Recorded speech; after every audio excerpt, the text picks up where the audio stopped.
Status দেওয়ার কারণে কি পরিমণি গ্রেফতার হবে কিংবা তার গ্রেফতারি পরোয়ানা জারি হলো কিনা এ নিয়ে সোশ্যাল মিডিয়াতে বিতর্ক।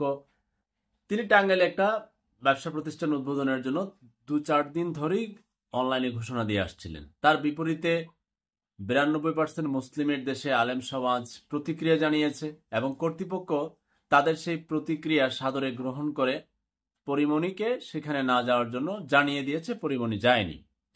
পরিমণি তার জায়গা থেকে হতাশা প্রকাশ করে স্ট্যাটাস দিয়েছেন। এই বাংলাদেশ তিনি কি চেয়েছিলেন? নতুন বাংলাদেশের এটাই কেন পরিচয় হবে? কেন তার আগে মেহজাবিন, পড়শি, তৃতীয় 3 নম্বর তিনি কেন আজকে এই অবস্থান পড়শি এবং মেহজাবিনের পরে? এ নিয়ে তিনি তার হতাশা ব্যক্ত করেছেন। ব্যক্ত করাটাই বাক স্বাধীনতা। এখন এই বাক স্বাধীনতা কেন্দ্র করে কি তার নামে গ্রেফতারি পরোয়ানা কিনা? উত্তর হচ্ছে তার গ্রেফতারি পরোয়ানা হচ্ছে নাসিরউদ্দিনের, ব্যবসায়ী নাসিরউদ্দিনের সাথে তার যে ঝামেলা হয়েছিল, 27 দিন তিনি কারাভোগ করেছিলেন, সেই মামলার পুনরায় গ্রেফতারি পরোয়ানা জারি হয়েছে। এটা স্ট্যাটাসকে কেন্দ্র করে এখন যেভাবে লেখালেখি হচ্ছে, কিন্তু তার মামলার পরিপ্রেক্ষিত হচ্ছে সেই নাসিরউদ্দিন ব্যবসায়ীর পুরনো মামলার আবারও গ্রেফতারি পরোয়ানা জারি। তারপরেও আপনি বলতেই পারি যে স্ট্যাটাস দেওয়ার কারণে এটা হয়েছে কিনা, এটার সঠিক উত্তর আমার কাছে জানা নেই। দেখুন, ডক্টর মিজানুর রহমান আজহারি কিছুদিন আগে সিলেটের ওয়াজ মাহফিলে একটা কথা বলেছিলেন। সিলেট না, সম্ভবত পেকুয়া কিনা, ওখানে একটা ওয়াজ মাহফিলে কথা বলেছিলেন, একদল খেয়েছে আরেক দল খাবে। তারপর ওনার উপর বিরক্ত প্রকাশ করেছে এক শ্রেণী। তারপর তিনিও পাল্টা প্রতিক্রিয়া জানিয়েছেন সাবলীল ভাষায়। আবার এখানে পরিমণির ঘটনা, সে জায়গায় যেতে পারেনি, সে তার পাল্টা প্রতিক্রিয়া স্ট্যাটাসে জানিয়েছে। এটা বাক স্বাধীনতা।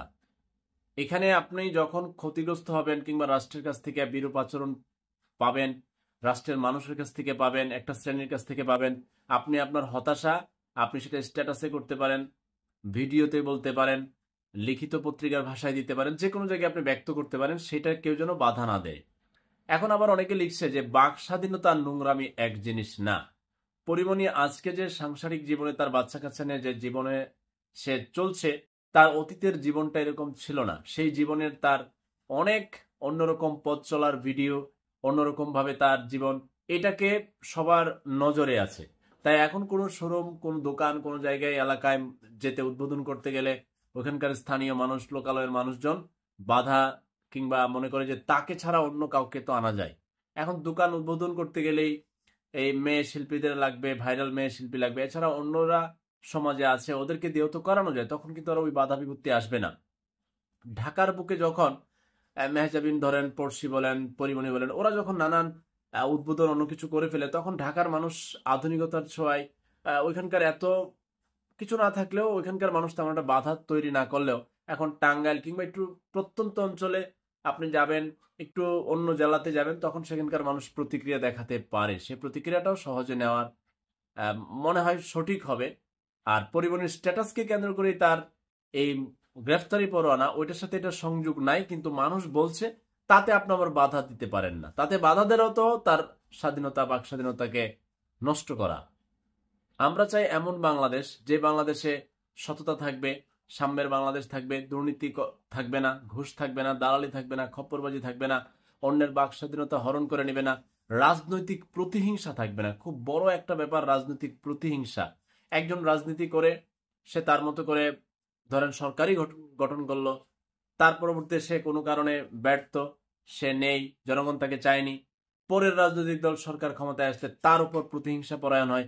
এটা বন্ধ যতদিন না হবে, ততদিন সুষ্ঠু গণতন্ত্র আসবে না, সুষ্ঠু রাজনৈতিক পরিবেশ আসবে না। পরবর্তীতে এই শিল্পীর পথ চলা বলেন, ওয়াজ মাহফিলের হুজুরদের পথ চলা বলেন, এক শ্রেণী যাবে, আরেক শ্রেণী বাধা দিবে, এই ধরনের বাধা তৈরি হবে। আর শিল্পীদের আরেকটা জায়গায় খেয়াল রাখতে হবে, বিনোদন, বাক স্বাধীনতা আর নোংরামি এক জিনিস না, অতি আধুনিকতা এক জিনিস না। যেহেতু এটা আপনার আমেরিকা না, এটা কানাডা না, এটা জাপান না, এটা চীন না, এটা মুসলিম প্রধান বাংলাদেশ। এখানে আপনি নারী হিসাবে আপনার পথ চলারও একটা সীমাবদ্ধতা থাকা উচিত।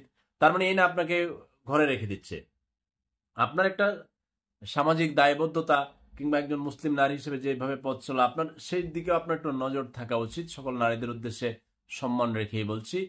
আর এই পরিমণির ঘটনাকে কেন্দ্র করে এই চলছে এখন। তারপরও আপনার মূল্যবান মতামত, আপনার বাক স্বাধীনতা আপনার পছন্দের কমেন্ট আপনি করতেই পারেন। আমরা আল্লাহর গোলামি করব, আমরা কোনো ব্যক্তি, প্রতিষ্ঠান, রাজনৈতিক দলের গোলামি যেন আমরা না করি। আমাদের গণতান্ত্রিক অধিকার, ভোট দেওয়ার যখন আমরা প্রয়োজন হবে আমরা দেব, কিন্তু তার মানে একটা দলের গোলামি করা, একটা পক্ষের গোলামি করা, একটা ব্যক্তির গোলামি করা কখনোই না। এই সরকার, ইউনূস সরকার যখন ভুল করবে, তার পথ চলা ভুল করবে, উপদেষ্টার ভুল, সেখানে যেরকম আপনি কথা বলবেন, পরবর্তী রাজনৈতিক সরকার যে ভুল করবে, অন্যায় করবে, জনগণের উপর চাপিয়ে দিবে অনেক সিদ্ধান্ত, সেখানেও আপনি প্রতিবাদ করবেন। কোন একটা পক্ষের হয়ে যায় না, এটা আমার অনুরোধ রইল। আল্লাহ হাফেজ।